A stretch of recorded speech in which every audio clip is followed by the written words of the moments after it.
Oberoù en Ebestel. C'hwervet pennat. En devezhioù se, niver an diskiblet vont war gresk e savas gros moll a berz a c'hrez an egerion a enep d'an ebreegerion en abeg ma vezet o sonj dilezet o intavezet e servij pemdeziak. Neuze an daouzek o vezan de halvet en grouez an diskiblet a lavaras. Nek ema de tilesfem komz doue evit ober war dro ar pourvezhioù. Klaskit kentoch en outouez, breudeurs, 6 gwaz a vrud vat, leun a Bibl Santel hag a furnez, a vo lakaet ganim war ar servij se. Ni a vat a chommo a ketus d'ar beden a da vinistrerez ar gomz. Plijout ar reaz a chomzou se d'an engruez a bez hag e vo dibabet ganto Stefan, den leun a feiz hag a Bibl Santel, Philip, Procor, Nicanor, Timon, Parmenas a Nicolas, emañ ur proselit eus Antiocheia. O degaz a region diarag an Ebestel hag ar remma goude pedi a asten a zwarno o daouarn. Komz doue a yei war gresk, hag e teuet a vez an fonnusa niver an diskiblet de Jérusalem. Ar beleien ivez un niver brazonezo a senteus ar feiz. Stefan, leun a c'hraz hag a c'hallout ar dae burzudou a sinou braz e touez ar bobl. En em sevel ar reaz neuze inien nou eus ar synagogen anouet inni ar frankizidi, kirdeneidi, alessandridi, ar reou all eus Kilikia hag Asia. Klask ar daen trouzou Stefan, a ne oan ket gwez da zerc'hel pen d'ar furnez a d'ar sperdet ar dae dez an komz. Neuze e rojon ar c'hant da dud zo da lavardout, e glevet an eus o tisklerdia komzou disakr a enep da voizez a da zoue. Issa ar region c'hoaz ar bobl, an en aourien hag ar skribet hag o kouez an warno adol trum e kemerjon krogenna hag e zegaz diarag ar Sanedrin. Eno e lakjon da zon testou gaouia da lavaras, an denma ne baouez ket da lavardout traoù en eba lech santelma hag a en eba lezen. E glevet an eus o tisklerdia an pennos Jesus an Nazaretat se a ziskardo a lechma hag a gemmo ar gizioù en eus Moizet ar roet dim. An ol dud a zezet ar Sanedrin a oa pardet o selwarna, hag ez rem en em ziskouezas dezo envel ouz dremenel. Seizvet pennat. Ar belek braz a lavaras. Daoust hag evelse ema an traoù? En war respontas. Breudeur, atadou, chilaouet. Doue a c'hloard en em roaz da welout don tad Abraham, Pazedo e Mesopotamia, ken dez an don da chom da Ardan. Hag e lavaras deza.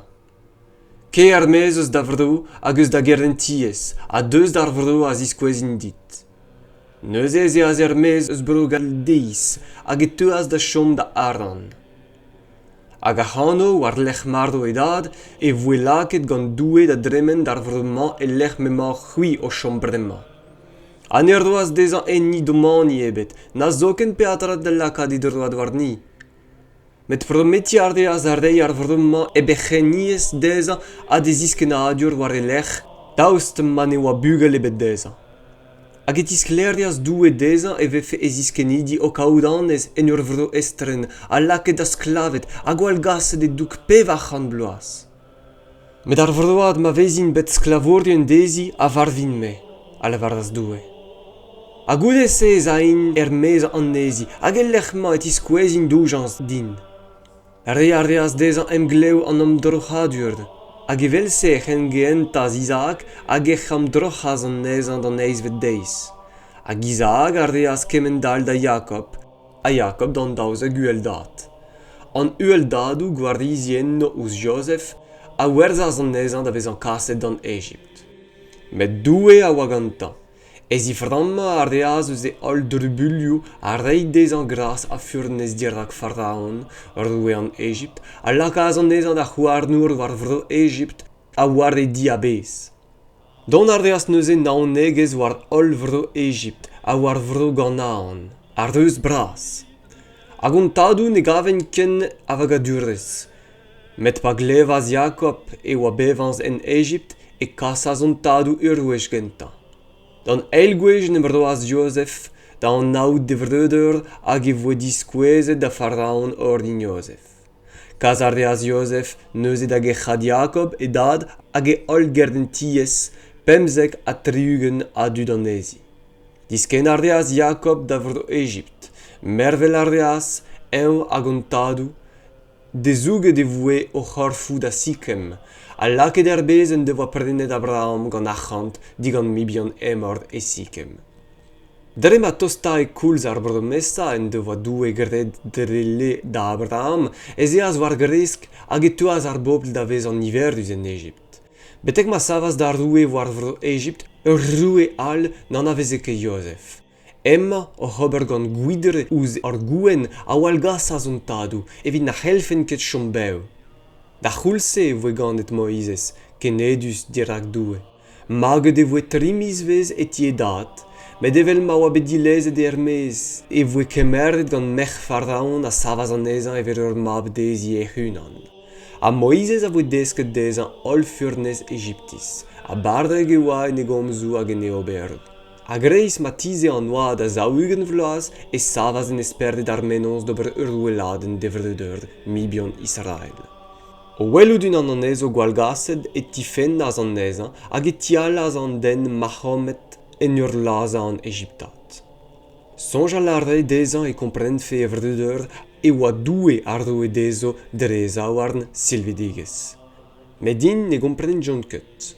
Ar da gant tronoz e welaz inien nu och en embannet hag e klaske lakaat ar peoc'h e trezo en ur livadout. Gwazet, bredeur ezach, per hagen em ober droug an eil de gile. Neuze an inni ar da e droug de compagnon a ziz ar bennaz o livadout, piou en neus da lakaet da vestr a da varner warnom. Daoust ta ma laza a fel dit en doarim ma c'heus lazet dech an Egyptat. Dechout ardeaz Moizez diwar ar gomse, a mon ardeaz da chom da vrdo vadian, e l'er ma c'hanaz daovap.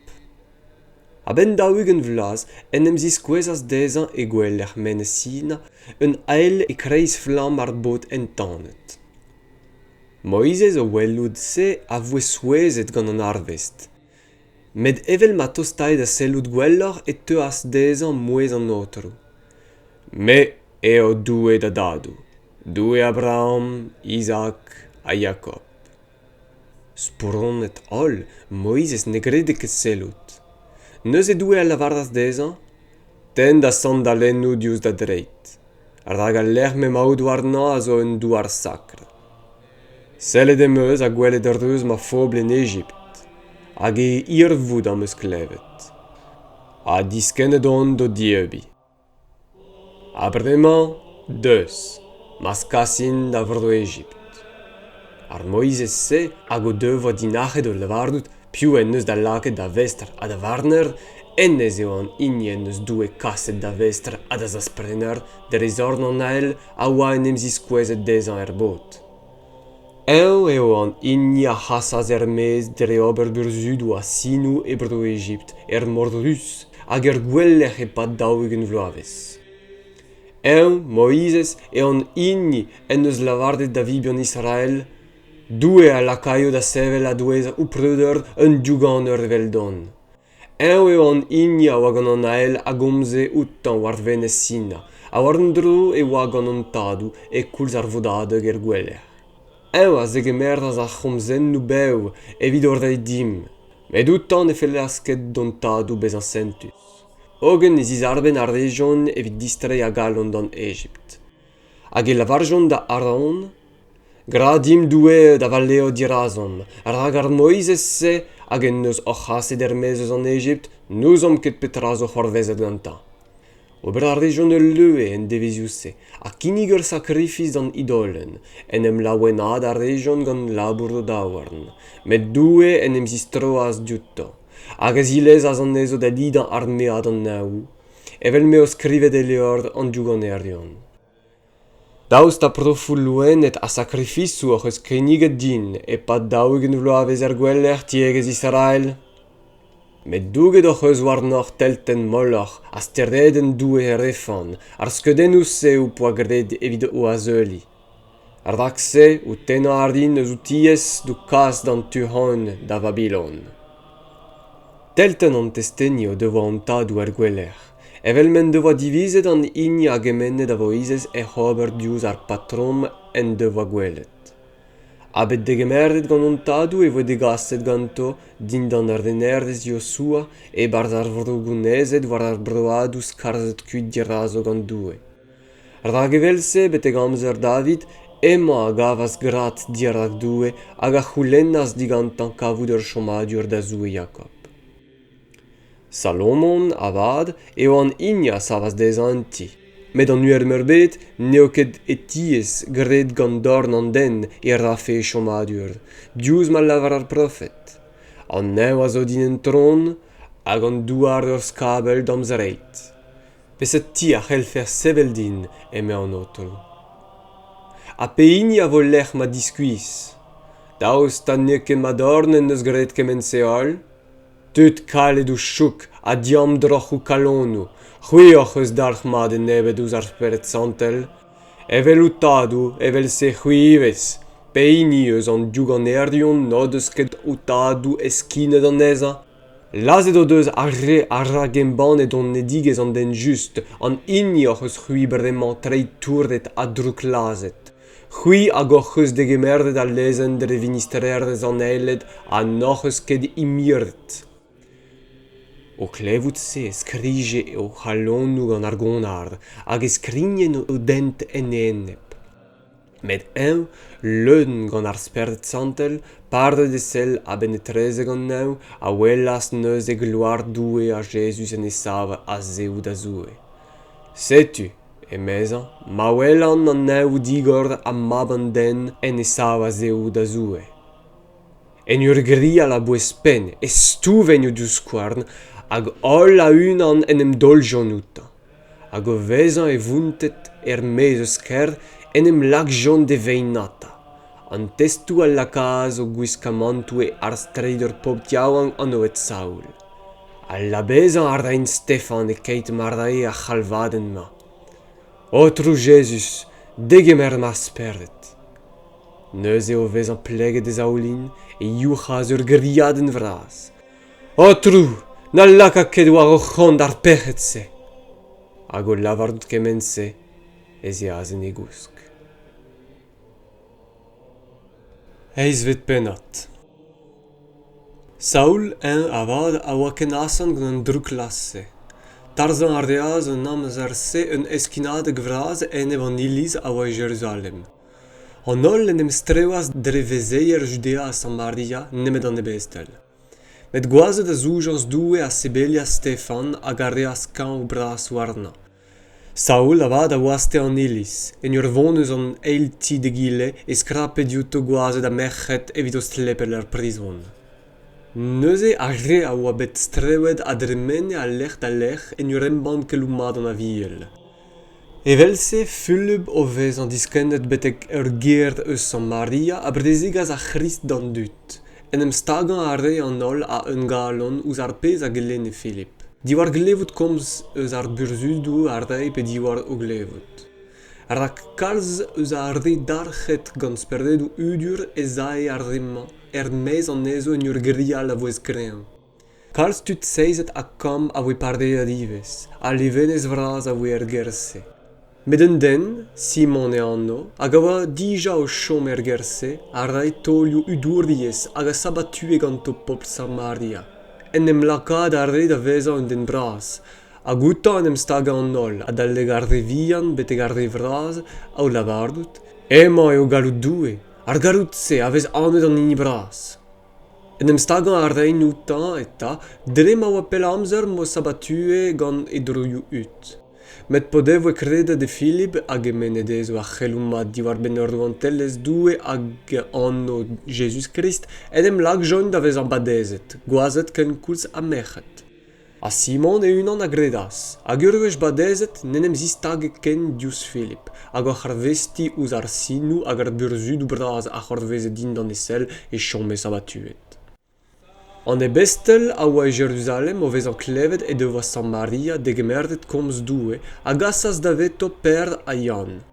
A remma eta a ziskennas betegenno hag a bedaz evito, evit mar de sefein ar Testamant Santel. Ardak ne oa ket deuet c'hoaz war ini an ezo, ne oan ket nemet badezet en anno tru Jesus.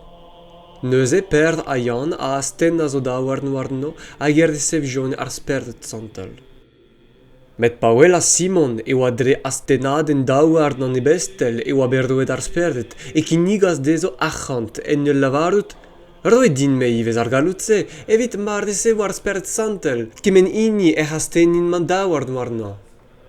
Per da vad a respontas deza ar da yelo da achant da gol la un an ganit pe gwir ache sonjet prena gant achant donezon doue. Neus evidon a gemenman na berz na lot, ar da galon ne ket reiz dirak doue. Grapinigen gant keus dar gwalvenad se eus da berz. A ped an otru gant esper ma vo pardonet dit ar sonj se eus da galon. Ar da gemaoude kreist c'hwerdv ar vestel a geriou an drouk vez mawelan. Simon a respontas. Pedit c'hui oc'h unan evidon dirak an otru, evit ma zeuio war non netra eus ar pezh oc'h eus lavaret. In o vez an douget testeni a kemennet komz an otru a zistroas da Jerusalem en ur embannet a c'heloumad e kalz kerdiadennou eus ar Samaridi. Un ail eus an otru a gomzas ouz Philip en ul lavardoù deza, Sav, a ke war dog diouz tu a c'hresteiz, war an ent a zisken eus Jerusalem da chaza. Enez a zo diz ar empret. A govez an savet ez eaz en ent. A Setu en Etiopiat un eunug an eza, kargiat braz da gant dake ar douanez Etiopia, a merdour war ol d'an zordiou a oa deuet da Jerusalem da adordi, hag a oa o tistrei devrdo a zezet war de gard hag o len an duganer Isaia. Ar sperdet da lavarz da Philip, tosta da dizou da c'harse. Philip o vez an redet a glevas an den o len an duganer Isaia hag al lavaraz, daoust ta kompren a rez ar pezh a lennes, e gile a respontas, penaos e c'helfen, ma neus ini ebet o tont am encha. Hag e pedas Philip da bignad da a zeza en e gichen. An ardoud eus ar skritur edo o len a oa emma. Evel un danvad eo bet kaset da laza, hag evel un noan mut dirak e 12 eur, evel sen e zigord ket e c'heno. En e izelidigez eo bet nachet outan pep justice. E blaneden piou a zisklerdio an ezi. Ar rak dilammet eo bet e vuez a ziwar an douar. Oc'hat krigit a gomz ouz Philip er a vardaz an eunug deza. Da bet diardan, diwar ben piou e lavar ar profet an drase. Diwar de ben e unan pe diwar ben un nal benak. Philip, on em lakaet da gomz hag o vont diwar an destense eus ar skritur hag emen az dezan keloumad Jesus. E keit am a kerzein gant o ent e te gwezhioù gant ul lec'h Maodez. Hag an eunug da lavarout, Setu dourd, petra vir na vefen badezet? Hag e c'hoc'h emen az chomasaou gant a chard. Disken a region o daou en dour. Philip hag an eunug a Philip a vadez az an eza. Met goude mon meiz eus an dour, sperd an otru a skrapas Philip hag an eunug nen gwelas mui.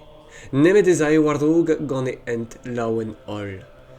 Philip a vad en em gavaz en azot, hag en ur vont dre ar vro embannet a c'heloumad en ol gierlioù betek mat te gwezas, ek ez ardia. Navet Pennadoù. Saoul avat nevez e koz gantan nemet eus gourdrouz a lazadeg a enep diskiblet an otru. Mon ardiaz da gaout an archvelleg hag e c'houlenn az digantan lizerdoù evit sin hag o gennou Damask ma c'helfe degas chadennet da Jerusalem ar oazet ken koulz hag ar mec'het hag a fe oc'h lianent.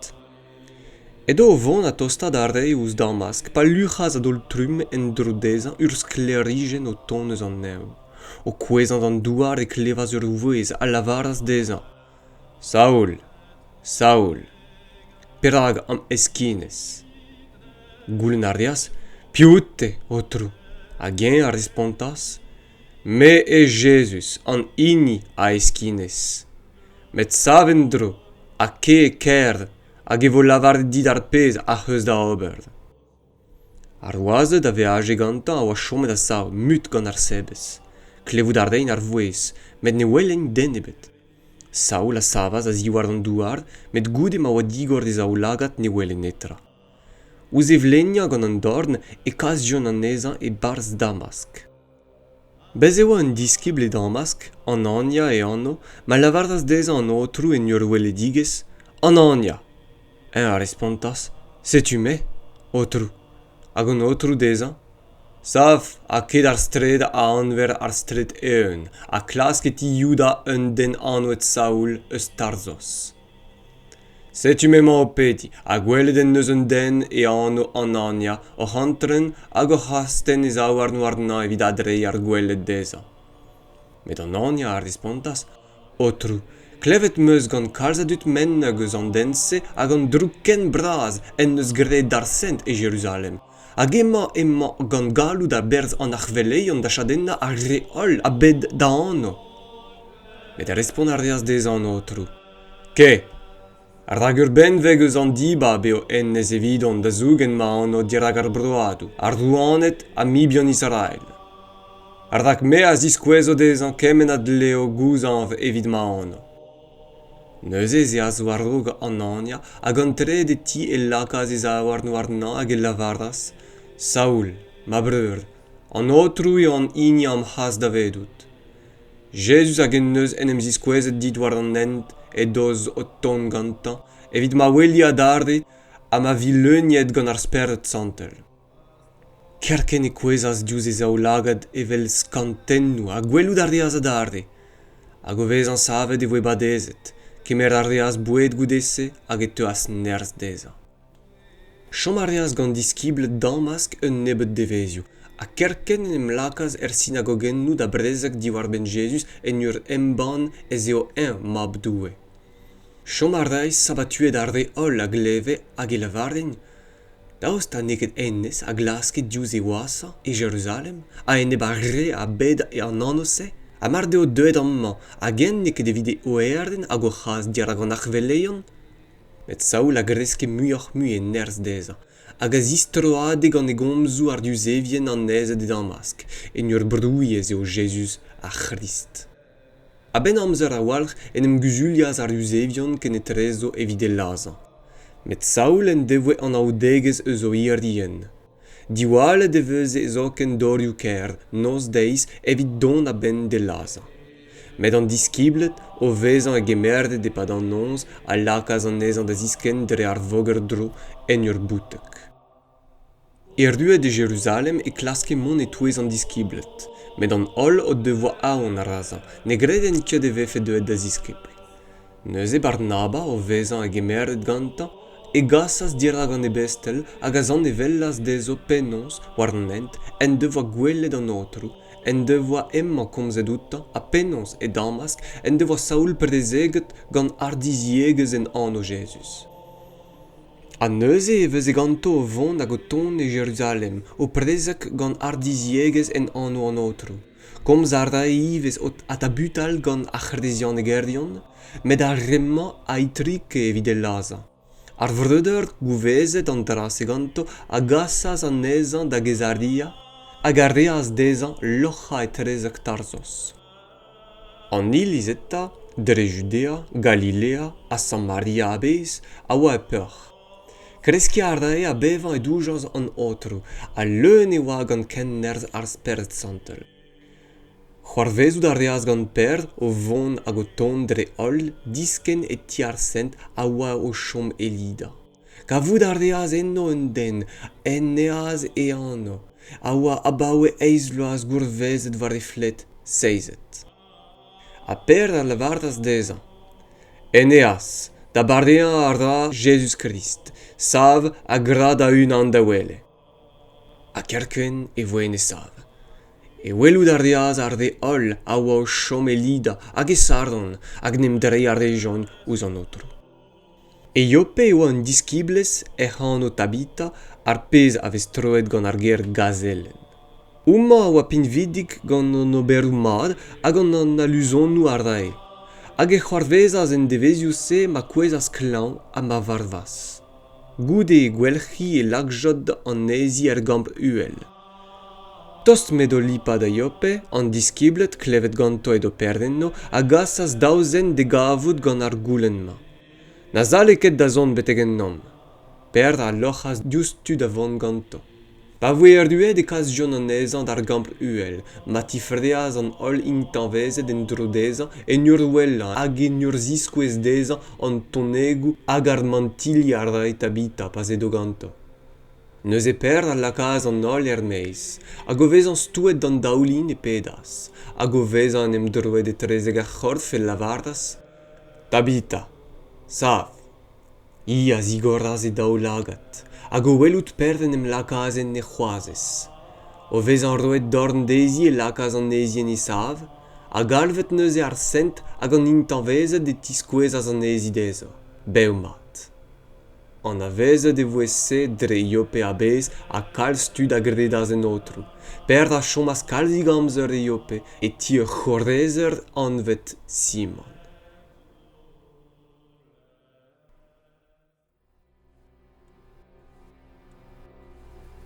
E chuom gant ur beden evit Breiz. Breizis, kwezom d'an daoulin hag ep falgaloni, pedom Jesus da gemer truez ouz ur broni. Breiz diskaret ur pillet ne betor askedo. Wardoudou a c'hord naouak, na dinval e vezo. Breizis, pedom a galon, ma voat savet Breiz, en e c'her, evel gwechal, gant e yez hag e feiz. Eb feiz gristen Oberoù ne c'helbezan urzebet. Eb Brezhoneg, ken nebet ne c'helbezan Breiz ebet.